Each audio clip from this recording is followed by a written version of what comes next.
Hi, welcome to the Boardroom Company Live. I'm Naomi Kent, CEO of the Boardroom Company, and I'm here today in Chicago at the Chicago Podcast Studio with Frank Jaehnert. Thank you so much for being here today. Frank is the former CEO of Brady Corp and sits on multiple boards, and he's agreed to share some of his career and insights with us today. So, Frank, thanks for being here. Thanks for inviting me. It's a pleasure. Yeah, good. So why don't you start off by kind of telling the audience a little bit about your career and kind of how you got to where you are today? All right. Great. Yeah, so I grew up in Germany and studied business, graduated from the University of Stuttgart, and then started to work at Robert Bosch. It's a large German company, actually the largest tier one automotive supplier in the world. And I worked there for 13 years, mainly in financial functions, but I also was the integration manager when Bosch Power Tools and Skill Power Tools merged together. I also worked in the corporate controlling and M&A department, and I was assistant to the CEO of Bosch United States, who subsequently became the CEO of Bosch Worldwide. My dream was always to work and live in the United States. And you can imagine, with the CEO of Bosch being my mentor, it was a very hard decision to leave Bosch behind and immigrate to the United States, which I did 30 years ago, almost 30 years ago. And I joined Brady Corporation as a financial analyst. And then I was lucky enough to be promoted several times to CFO and then CEO in the last 10 years. So after 10 years, I retired and joined a couple of boards. So right now I'm on two public boards, one private board, and on the board of the National Association of Corporate Directors, NACD, Chicago chapter. Um, and in addition to my board work, um, I prepare people for the exam for National Association of Directors directorship certification. I speak on panels, have spoken on many panels, but this is my first podcast. So I'm actually looking forward to it. Look forward to our Nice. discussion. Thanks for having me. No, you're very welcome. So, how did you kind of first get into board service? Did you have a lot of experience as an executive on boards first? Sort of what kind of got you onto the path of board service in the first place? Yeah, great question. Yeah, so of course, I served on the board of Brady Corporation. Typically, the CEOs of publicly traded companies are part of the board of directors. So I was in all committee meetings, audit committee, norm gov committee, compensation committee, for about 8 years till I got a call from a recruiter, executive recruiter, and they said, would you be interested to look at Nordson Corporation as a board member? I knew Nordson Corporation because we would benchmark against them. And, it was one of our peer companies, and it was a quick decision for me. I said, absolutely. And of course, as you know, the number one thing what companies, the number one experience uh, companies looking for is a sitting CEO for future board member. Sitting CEO, recently retired CEO, sitting CFO, recently retired CFO, and then everybody else. And so you had both, right? Because you Yeah, had been the CEO. yeah, Sorry, you had been CFO, and then you had also been CEO. Was there any conflict of interest there? Because you said you joined a company of like a peer company. Was yes. there a conflict there or not? Yeah, they didn't compete with us in Okay. the marketplace. They were just a company similar size, similar profitability, industrial manufacturing, global, acquisitive. Right. Got it.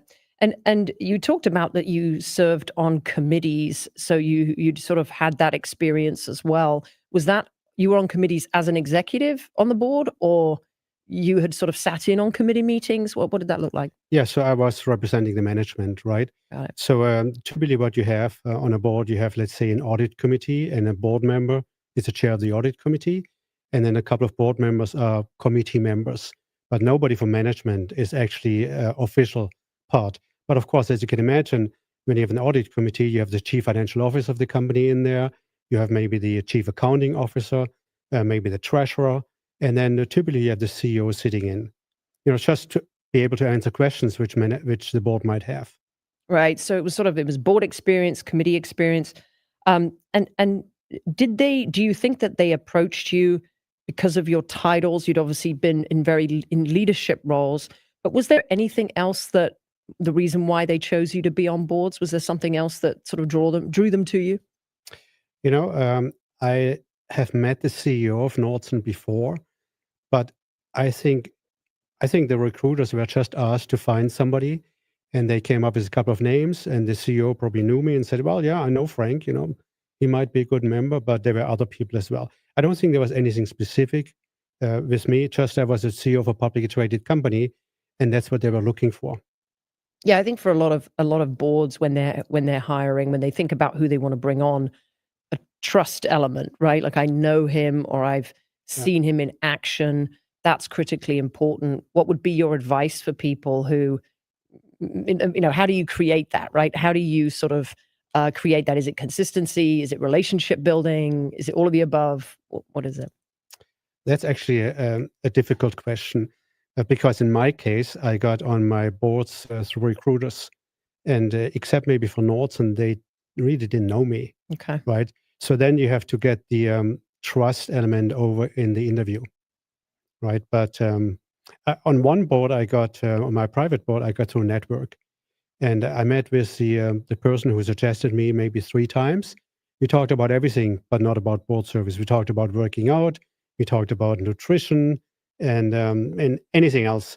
And one day he said, "Hey, would you like to join our board?" So I am sure that based on my experience and then based on the maybe clicked personally, that had something to do with it.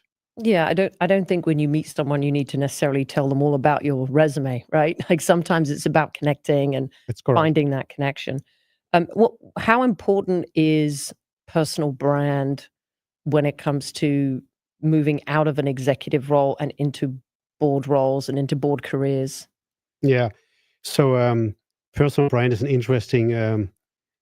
interesting point you make because in the past, before the internet, long time ago, it was much more difficult to have a personal brand, because people didn't know you.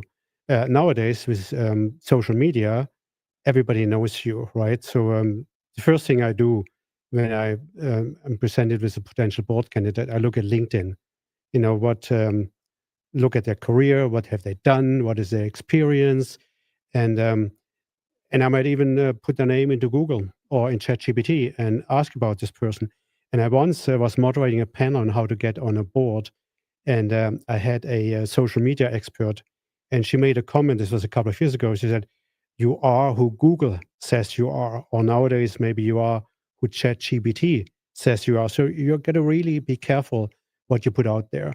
So when it comes to LinkedIn, which I think is the number one thing you want to be on if you're looking for a board opportunity, is just keep it to business.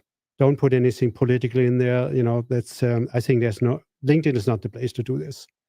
And just be careful what you put out there because it's now available forever for anybody to see. Yeah, so when you're looking at a candidate or just looking at someone, when you go through their LinkedIn profile, you obviously look at their history and all the information. Do you look at what they're posting? Do you look at what they're commenting on as well? I do.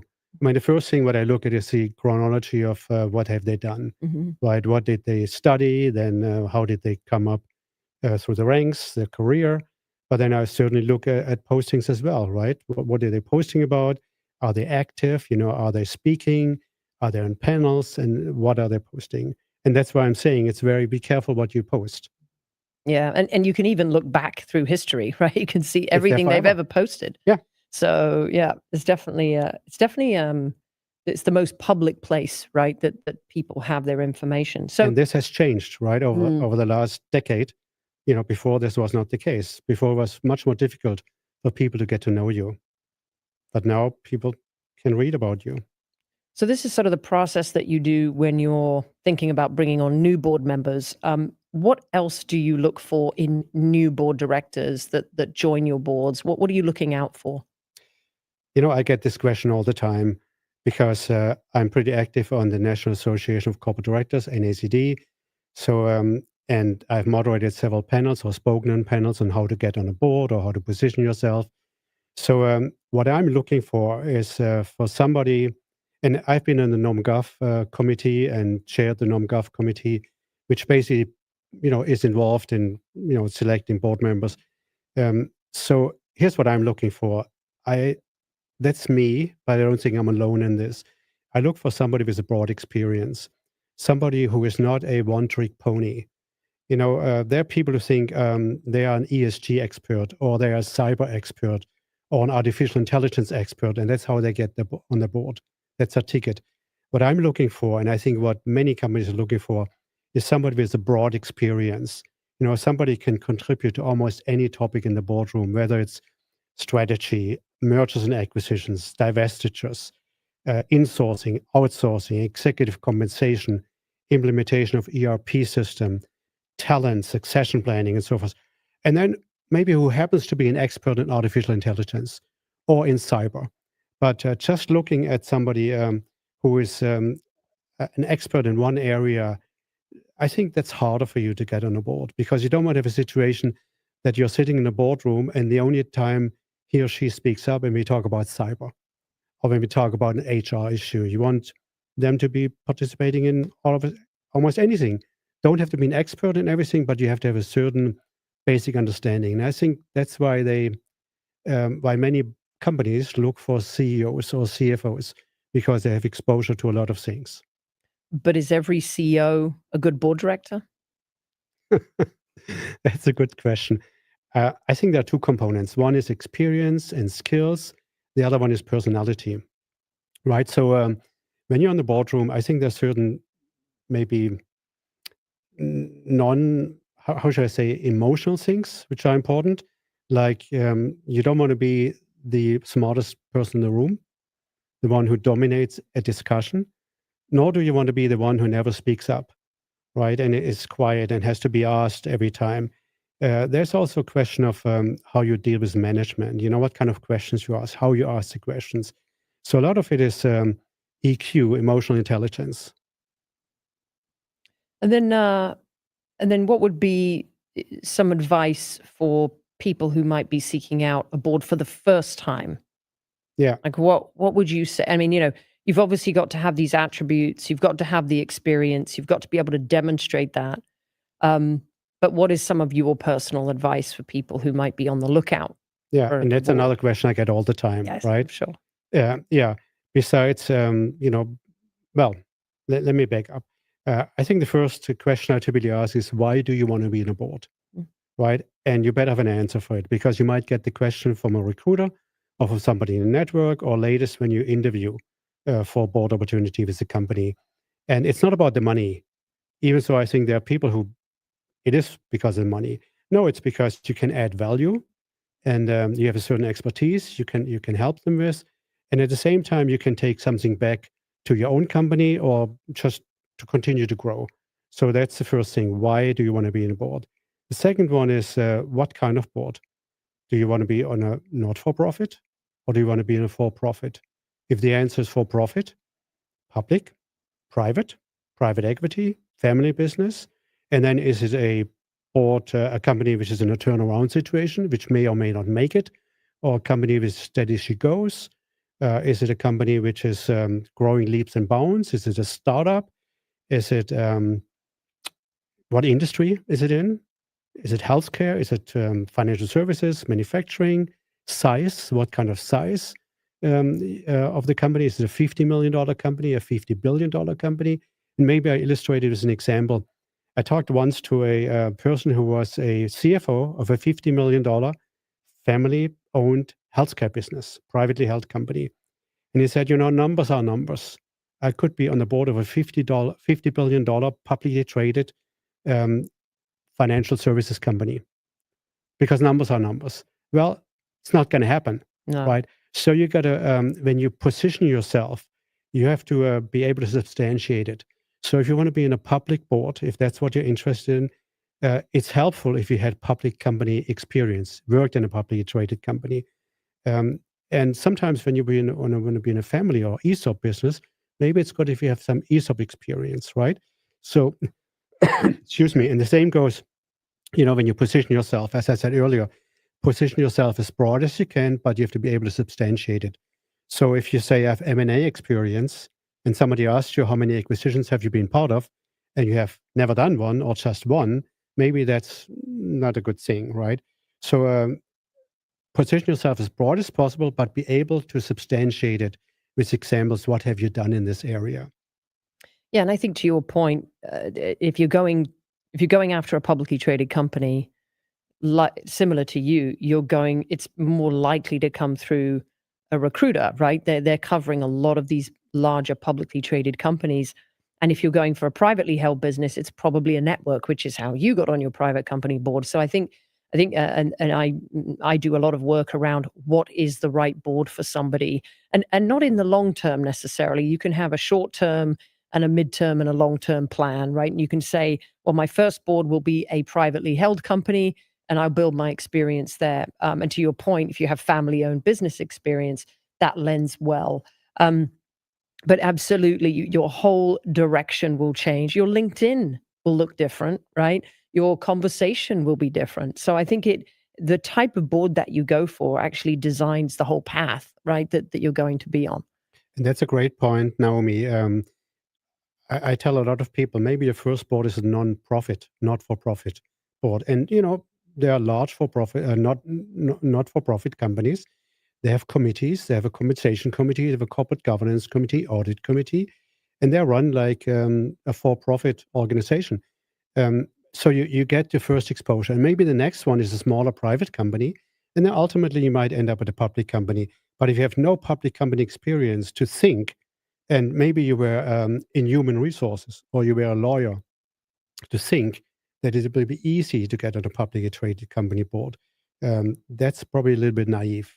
I'm not saying it's impossible, but it's just harder.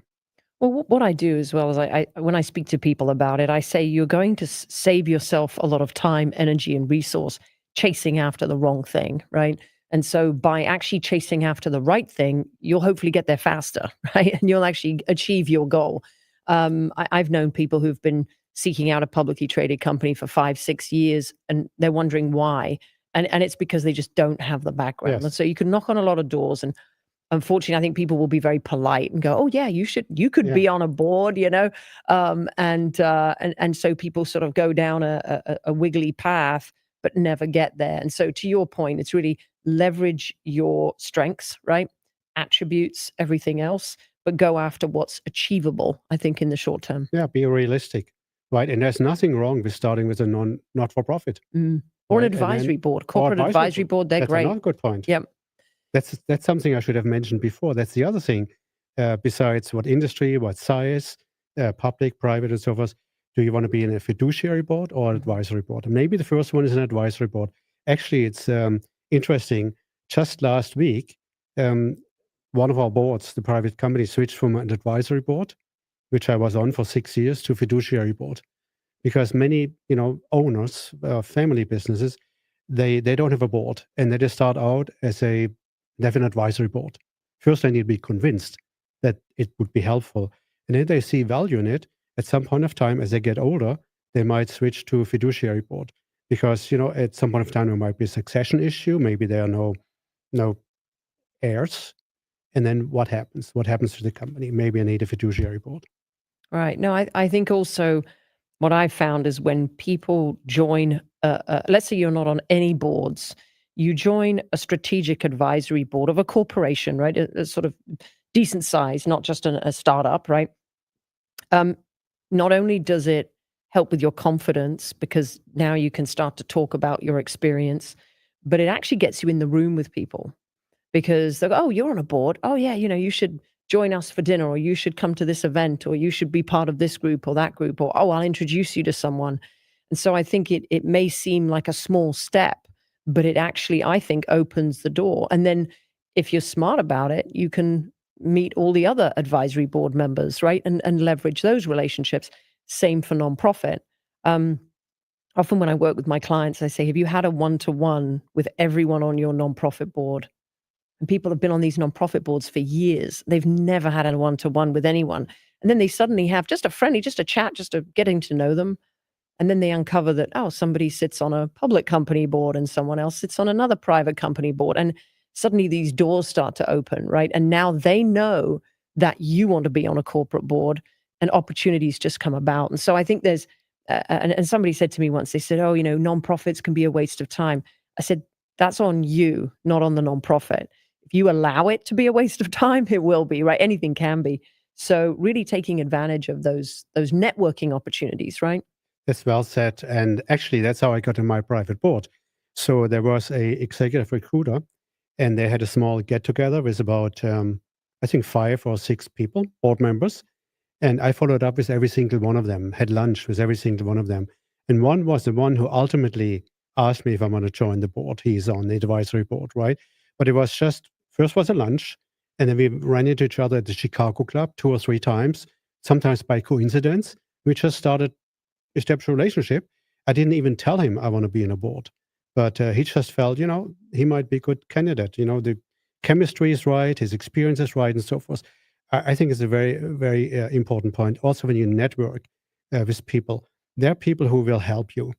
And I would say the majority of people will not help you, but there are a couple of people who will help you. And the ones who will help you, who are going to reciprocate, these are the ones you're going to work with. And of course, you got to do the same. You have to make sure that you help other people as well. So if I were to meet you in a networking environment, let's say at National Association of Corporate Directors, I would meet you. I would say, hi, what's your name? Naomi. All right, what brings you here? What are you up to? What do you do? And you might tell me about that about your business. And you might say, I'm also looking for board opportunity. And I would say, what kind of board? And so forth, ask you questions. And then maybe at the end, I would say, you know what? It's so interesting. I'm looking for board opportunity as well. And maybe we can support each other and maybe, exchange notes. Never, when you network, go in there and say, the first thing you say, my name is Frank and I want to be on a board and can you help me? Right? It's not about me. It's about how can I help you? And if you're genuinely trying to help other people, making introductions, some of those people will reciprocate. It might lead to board opportunity. Yeah, I think it kind of comes across a little desperate too, I know. right? It's Yeah. sort of like if you sort of walked up to someone, let's put it in just a regular day-to-day activity, and you said, "Hey, I'm looking for a job. Can you get me a job?" Yeah. That's sort of the last person you want to help, right? Or you I feel know. like helping. But no, it sounds like there's a couple of things about networking here to pick up on. One is that one-to-one time, right? Don't just going to these events and meetings. And I know we've got one tomorrow night, and you walk into a room of 80 people. Is this your board opportunity right here? I mean, it's got to be that one-to-one time, really getting to know people. Is that what you recommend? Yeah, I mean, you establish a relationship with somebody at a network. You meet them the first time, and if you feel there is some mutual interest, you say, would you be interested to maybe meet for coffee or for lunch someday? I mean, that's how you and I met, That's true. That's right? true. Yep. You Yep. you were at BRISM, Private Director Yep. Associations That's right. organization, and they have their annual summit. You were looking for somebody to speak in your panel. You saw that I was You there as couldn't well. make it. I couldn't make it. I had to cancel. But then you said, "Hey, I'm doing a podcast. Would you be interested in doing a podcast?" Mhm. You have to be proactive. And looking for a board opportunity is not just sitting in your room and hoping. It's a job. And sometimes it's a full-time job. I don't think it's a full-time job, but it's a job. You got to have a strategy. And the other strategy is not just networking, it's talking to recruiters, establishing relationships with recruiters. So typically what I tell people is if, let's say, you are in healthcare and you want to be on a healthcare company board, look at the top recruiters and you can put in a ChatGPT, show me the top 20 recruiters who specialize in healthcare. And you contact them and say, my name is Naomi or Frank, and I'm in town. You maybe live in Chicago, but you say, yeah, I'll be in New York City because that's where the recruiter is, first week of December. And I was wondering if you have a couple of minutes for me to introduce myself.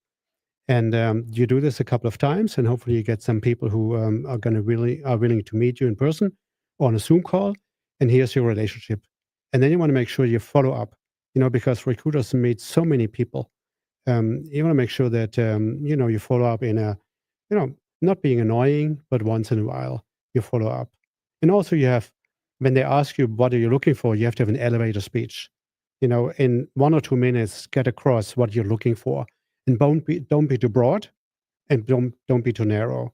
They need to be able to put you in a box and say, Naomi, she could be on this $100 million family company board in this industry because that's what she has done and that's what she's going to be good at and that's where she can add value. Yeah, and I think you have to treat that network, especially the recruiter network, you have to understand that you're not the only person they've met with that day or that hour, right? They've probably had 3 calls, and so you have to be memorable. Also, to another point, we're not gonna name any names, but, there are companies that will tell you, "Send me X amount of dollars, and we'll put you in a database," and companies will just find you, right? And you'll be on their board in a flash. I think what we're getting from you is that it's real work. You need to be deliberate about what you do. You need to have a plan. No one can. This is one of the top jobs, right? No one else can get that for you. Would you agree? I would agree, and it takes time. Sometimes I'm surprised to hear from a recruiter I haven't heard for 2 or 3 years, and all of a sudden they call me up and say, I have this board opportunity which might be of interest. Don't think if you don't hear from them for a couple of years that they don't find you, but just don't rely on them finding you as well. Mhm. So I always tell people, once you have a established relationship with a recruiter, connect on LinkedIn, and then whenever you post something, it pops up and they get reminded that you exist. And I cannot tell you how often I got a call from a recruiter after I posted something. They would have probably never called me, but because, as you said, they meet so many people, and they didn't think of me. But now I just posted something. Oh yeah, Frank. I didn't think of him as a candidate, but he could be a good fit, right? So how do you?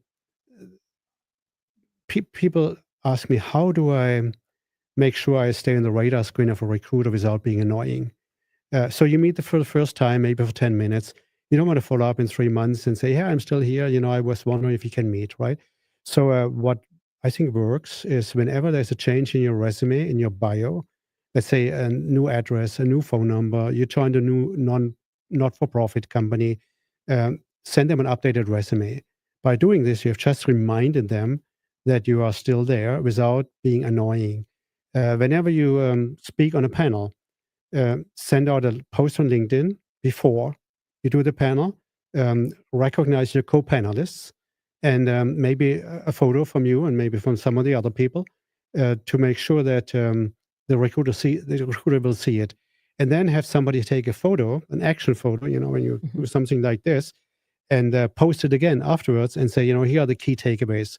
So what have you done? You have done 2 opportunities. You have taken 2 opportunities to remind a recruiter that you still exist, right? Without being annoying. Right. And I think also, and we're sort of mid-October right now, we're coming up to the holidays. I think the holidays are another great time to reconnect with people. Just send a note, to say, "Hey, here's an update from me from the year," and things like that. So, I'm gonna add this to my yeah, playbook. there you go. You've got time. Yeah. You've got right amount of time. Let's switch gears a little bit. Let's talk about some of the when you're on a board. First of all, let's talk about some of the challenges that board members face. Talk us through some of the things that perhaps you may not be aware of if you've never served on a board. Yeah, so, you have been invited to serve on a board because you have certain experience, background, and you feel a need. They need maybe somebody who was a former CFO because they need somebody in the audit committee, and they need somebody from the industry. Now you have made it, and so you have made the board because of your experience, of your career, and so forth. So that's one part. Where I've seen people fail is more on the not so easy to touch base, emotional. For instance, I said earlier, there are people who think they're the smartest person in the room. Maybe they've been a very successful CFO or CEO, and now they're on the board and they think I'm smarter than anybody else. That's not a good thing. On the other hand, people don't speak up. That's not a good thing either. I've seen board members fail because they were not prepared. They didn't read the materials. They didn't try to get up to speed. Some of them would not participate in the discussion. They would dual tasks. Maybe they texted, or they were just very critical. That's another thing. If you ask questions uh, during um, during a board meeting, there's a way to ask questions, which might be different from the way you ask questions when you're a CEO or CFO. Yeah, and I think asking questions is a very difficult topic to talk about, right? Like it's almost you have to be in the room to know what to ask. But what would be your advice to someone who's thinking, what questions should I be asking, and how should they think through those questions? Uh, so maybe the best way to do is to give you an example. Hmm. Um, let's see. Okay, let's say we talk about strategy. Management just presented their strategy to the board and asked for feedback. What do you think? Um, what not to do is say, this is never going to work. We've tried this before. I've seen this in other, never going to work. Or even worse, this is the most stupid thing I've ever heard, right? Something like this, you certainly don't want to do as a board member. What you want to do, you want to ask questions like, okay, you came up with a strategy. How did you come up with the strategy? What other options have you looked at? And why did you land on this strategy? What are some of the must beliefs? You know, um, do we have the talent to execute the strategy? Do we have the capital? Do we have the technology? What is competition doing? These are the kind of questions you can ask by trying to find out if management did their homework and maybe even um, get management to think about something they haven't thought about it before, right? And you do it in a constructive way. Have you thought about this? And what about this? And how big is the market? And how big would we be? Would we be a Me Too? Is there 800-pound gorilla? Can we compete against them? And so you ask questions in a constructive way, and you don't do anything aggressive. Because if you do something aggressive, management is going to pull back and going to become defensive. And your job as a board member is to support management as much as you can, but also being inquisitive, being challenging, because in the end you are fiduciary and you have, and I'm talking about public companies, and you ultimately, are responsible to the shareholders because they elect you. Yeah, there's definitely an art to asking good questions. I think, and going back to our point of nonprofits and advisory boards, you can learn a lot actually from questions that you hear other people asking. But one word that you used in all your questions was "we," right? Like, what are we going? What do we think we should do versus you, right? Like less of the attack, as you said, and more of the supportive kind of language, right? Yeah, the way I look at it, when I was CEO, I looked at my board as my advisors. Mm. And I looked at my management team as my advisors and at my board. Um, I can tell you when I was CEO, it's very interesting. And maybe it's a little bit beyond what we talked about, but maybe it also is helpful for people to understand how things work. When I became CEO, um, my management team, they would wait what my opinion is, right? Let's say we want to buy a company. They were looking, does Frank want to buy this company or not? And if I wanted to buy this company, they're all for it, right? They all were supportive. I picked this up pretty quickly. Then I didn't say anything. Then they tried to anticipate, would Frank be before it or against it? It took me about 2 years to get my team to a point where they would actually, say what they really think without fear of repercussions, right? And I think the same is true in the boardroom. So as a board chair, for instance, I think you should never tell um, your board colleagues or the management what you think.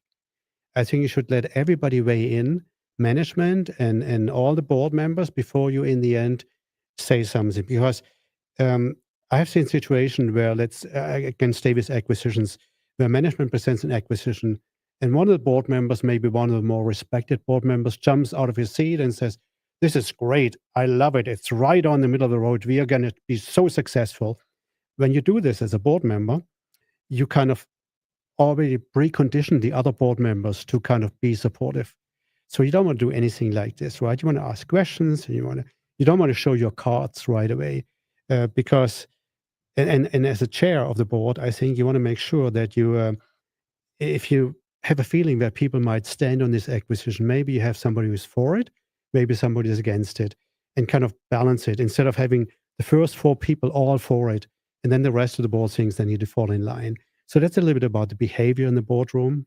Yeah, that's really helpful. And the role of the chair is an interesting one. I've done talk a lot about that, and not everyone becomes a chair, right? It's not like a promotion, right? Well, you've been a board member for 6 years, so you can now be a chair. It's a very unique skill set that's required to be a chair? What would some of those skills be, do you think, as a Yeah, chair? so I think I already said one, you don't want to speak first. Hmm.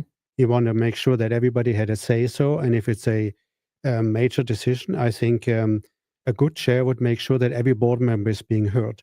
And some board members will volunteer, and some board members are maybe more quiet. Then I think a good chair is going to ask everybody in the boardroom, so Mary, what do you think? Bill, what do you think? Right? So that everybody had an opportunity to contribute, right? Because otherwise, the people who speak up are the ones who are going to basically influence the decision. So I think that's one of the things what I think works well. And I was fortunate that all the chairs I've worked with were pretty skilled in that way. But I think the biggest mistake you can make as a chair is show your hands where you stand right from the beginning, because you might be wrong. And once you have heard all the board members and management, maybe you change your views. But if you come out right away and then all of a sudden you see it goes a different direction, it's kind of a little bit embarrassing, because then you have to change your views, right? The other thing I think which is important for every board member and also for the chair is, if you have a controversial issue and you come to a decision and you come to a conclusion and you say, okay, we're all going to buy this company. And then 2 or 3 years later, it's a big failure. You don't want to be the one who said, well, I actually was never really in favor of this. And, I told you so. No, we were all in favor of it. And now you're going to stand with it and we're going to deal with it together. But no, I told you so. And I was never for it. So that's another no-no as a board member, because you decided together. Now we have to live through it together. At the moment, what are you seeing on the agenda of boards, or what are boards worrying about today that's new, or are they looking into next year and worrying about something? What's a risk that is on their minds at the moment? It's a great question. I was just on a panel at NEC last week at the summit in National Harbor, Maryland, outside of Washington, D.C. And the same question came up. There has been a shift in the last, I would say, 1 or 2 years. A lot was about DEI and ESG. Now a lot of companies have made progress on DEI and ESG, and this has slipped down on the agenda. Not that it went away, but it's not anymore on top. Same with cyber. Cyber was the big issue. Again, it's still an issue because there are a lot of cyber attacks. Actually, it's increasing. It gets more and more sophisticated. It's still on the agenda, but there are new items on the agenda. For instance, artificial intelligence. What are you doing as a company? What are we doing as a company to take advantage of artificial intelligence? What are the risks and how are we dealing with the risk? Reputational risk of proprietary information or personal information leaking out into the public. How are we dealing with this? So artificial intelligence is one. Economic uncertainty, including the risk of a potential recession, inflation, tariffs, supply chain issues, rare earth materials. Well, if you need rare earth materials, maybe it has just become a little bit more difficult. So these are a lot of the issues which have become on top of what we have already discussed, but they are more prominent. Artificial intelligence for certain. And the next thing, which I think is going to happen over time, is quantum computing. Just was listening to a panel on quantum computing. While the benefits, the opportunities in quantum computing are maybe further out, the risks are further in. So you might have heard steal now and decrypt later. So basically, what you have, there are threat actors who steal your data now, which are encrypted. And later, when quantum computing is a little bit more advanced, they can easily decrypt it. What takes forever now to decrypt with quantum computing might be done in a very short period of time. So steal now, decrypt later. But what you can do now, you can encrypt your data now in a way that quantum computing cannot decrypt it. It's called, what is it called? Post-quantum cryptography, PQC, post-quantum cryptography. And you can do this now. So it's basically protecting against the risk that your proprietary data or personal data can be stolen now and decrypted later. So that's the next thing. But it's very, yeah, in very the early. future. But yeah, but it's now. I think what I'm hearing is that boards is sort of adding to the agenda, it's a priority for a period of time until it's kind of under control, or they feel like they have it, and then it perhaps is still on the agenda, but it's not the number one risk and priority, perhaps. Is that fair?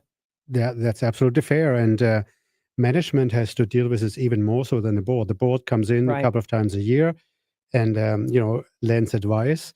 But I know that managements they might have one or two meetings on tariffs every week, right? And in addition to what they had to do in the past, so it never goes away. And a lot of talk is about deregulation, and things might fall away. But my experience has been no matter how much you deregulate, there's always something new that's going to be added. And in the end, it's not less what you have to deal with, it's more, right? Like SEC is thinking about new things they might be able to add. Even so, we have deregulation, there are other things which they're going to add. And the more data you have available, the more people can ask. Having been a CEO, right? I'm sure that you have a lot of empathy for the role of the CEO, but do you think is the role of the CEO getting harder right now? Like, is it getting more difficult? I would say so. I would say it has become harder. I think what happened is the unpredictability. Tariffs on, tariffs off, right? And how do you run a company? I heard somebody at a NACD Chicago panel talk about this. He said, I just came back from China. No, that's not me. I'm just talking somebody what he said. He said, in China, they have a 5-year plan. Government has a 5-year plan. And then businesses know what to do the next 5 years. Here in the US, lately, we don't even know what's going to happen in the next 5 weeks. How do you run a company? Like, what do you do with tariffs? Let me illustrate this maybe. If you think the tariffs are here to stick, or the tariffs are not going to stick, might influence your decision, right? So if you think the tariffs are short-lived, maybe you can absorb the additional cost from the tariffs and not pass it on to your customers. If you think it's going to take longer, in addition to absorbing some of the cost and try to offset it, you might have to push a portion onto your customers with the risk of losing share. You might also have to go back to your suppliers and ask them to help.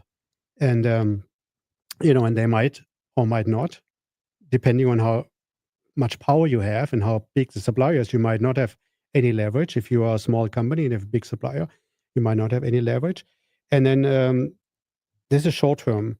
The long term, do we move manufacturing into the US or outside the US?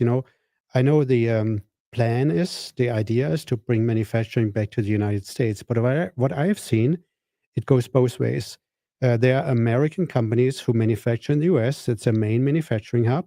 And now they have to pay tariffs getting into Europe or Asia. And they say, well, maybe we should have a hub in Europe, manufacture in Europe for the European market. So the strategy I've seen from many companies I talked to at NACD is manufacture in the country where you're selling or in the region where you're selling to avoid tariffs. But again, this is not something which happens overnight. That takes a while to position yourself. For foreign companies, I think it's the opposite. They might have a manufacturing base in Asia, their main manufacturing base, and now with the tariffs, they might consider bringing manufacturing into the US and start operations here. But again, that's not happening from the day to tomorrow, and it all depends on your view. If you think tariffs are going to be here to stay for the long term or going to be short term. That's just one example of the discussions Yeah. management has with the board. No, that's very helpful. During this interview, we've talked about all the reasons why board members are great. We talked about asking great questions, being collaborative, their attributes, right, and sort of what they bring to the board. Let's talk a little bit about board evaluations, which is essentially an evaluation of how well a board member is performing. Some boards do it pretty regularly and rigorously, others don't do it. What are your thoughts around board evaluations, and how does that make a board better or worse? Yeah, I'm a big fan of board evaluations. The board evaluates management all the time. We expect management to surround themselves with the best people. And when it comes to the board, I think we should use the same principle. You have to get the best people on the board you can in order to create shareholder value and to have a great company. Now, board evaluations, in my opinion, has two purposes. One is to figure out how we can become better as a board. That's one thing. And then the other one is to evaluate individual board members. So let's talk about the first one first, evaluation of the board. So you should ask yourself, either in a survey or in an interview, what can we do better as a board? And I give you an example. When I was chair of a nominating and corporate governance committee, we used to have surveys. We would send out a survey, and what can we do better in the board? What we should do more of, less of? How should we? What can we do better in the audit committee? And what should we do more of in the compensation committee? What should we drop, and so forth? After a while, and we had a rating. How well are we doing from 1 to 5? After a while, we didn't get many comments. We only got rating, right? So we were not happy with this. Then we changed and we went to surveys. So I, together with the general counsel of the company, would talk to every single board member and ask a question: what can we do better as a board in total? And typical answers: we should spend more time on strategy. We should spend more time on technology or on competition. We should spend less time on, more bureaucratic stuff. Like, there are board members who love to talk about whistleblower activity, ethics policy. It's all important, but it should not dominate the boardroom. You want to make sure you have a whistleblower policy. You want to make sure you have ethics policy. You make sure it's being monitored and so forth, but don't let it dominate the boardroom. So what can we do better as a board? What can we do better as an audit committee? And then the general counsel would take minutes, privileged and confidential, attorney-client privileged, and would there were takeaways. And the chair of the board and the chair of each committee would then take this as their to-do list for the next year. What can we do better as a board? Should talk more about strategy, right? And then the general counsel would hang up, and I would have a discussion with each board member about their peers. What do you think about Naomi? What do you think about Bill? What do you think about Mary? What do you think about Joe? And that was very interesting. And then, as a NomGov chair, I would feed this back to each board member. And they were actually, I was surprised how appreciative they were. They really wanted to know, how can I be a better board member, right? And now this got older after a couple of years, because then they would say, Frank, we had this discussion for the last 3 years. What I told you about Naomi has not changed. There's nothing new I can add. What I told you the last 2 years is still true. So then we added a third party. We asked a third party to come in and have the same discussion. What can we do better as a board? What can we do? What can each board member do better? Because they could not say, what I've told you about Naomi, I've told you the last 2 times, because I've never talked to this person. So we got some additional information. So I think it's important. But not only is it important to do the evaluation, it's even more important to do something with it, right? Like, improve the board. If there is a board member who maybe doesn't speak up a lot, you might want to say, Joe, you don't say a lot, but whenever you say something, everybody listens, because you add a lot of value. Everybody's interested. So as an opportunity for you to become a better board member, we would like you to speak up more, right? And that's the kind of thing where I think evaluation is good. And then you might have a situation where you might have to replace a board member if you have given feedback to them maybe once and then twice and nothing changes. Then you might have to act on it. So not only do the evaluation, but act upon it, do something with it. And I think it's really helpful for people who are listening who might be on boards that don't do evaluations, right? And it's certainly helpful. And you do them once a year, is that right? We do it once a year, yeah. Yeah. And, and the same is true for CEO evaluations. When I was evaluated as CEO, my board came to me once and said, it's a lot of work to talk to all the board members, to talk to your direct reports. And why don't we do it every other year? And I said, no, I want to have it every year, because if something goes the wrong direction, I would like to know it sooner rather than later. And 2 years is just too long of a period. 1 year, I think, is too long of a period if things don't go right. Do you think there should be surprises during those evaluations, or do you think a lot of people kind of knew what was going on, or do you sometimes think surprises come up? I didn't have any surprises while I did this, right? You kind of knew. I think so. Sometimes what you don't get, even in executive session. There's let's talk about a situation. There's one board member who really shouldn't be on the board. Now you have an executive session, all management is gone, and it's just the board. And but this person is sitting in there. Nobody is gonna speak up as much and as freely as they would do when they talk with me as a nom-gov chair in an individual conversation, right?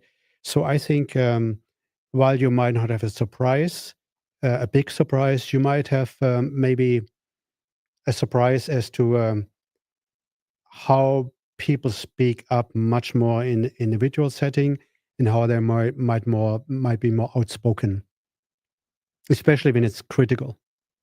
Right, and it's important to maintain a good relationship as Yes. well, right? It's a balance. Yeah, and I don't think that's any good if there's a board member who is not performing, if people in the executive session gang up on this person.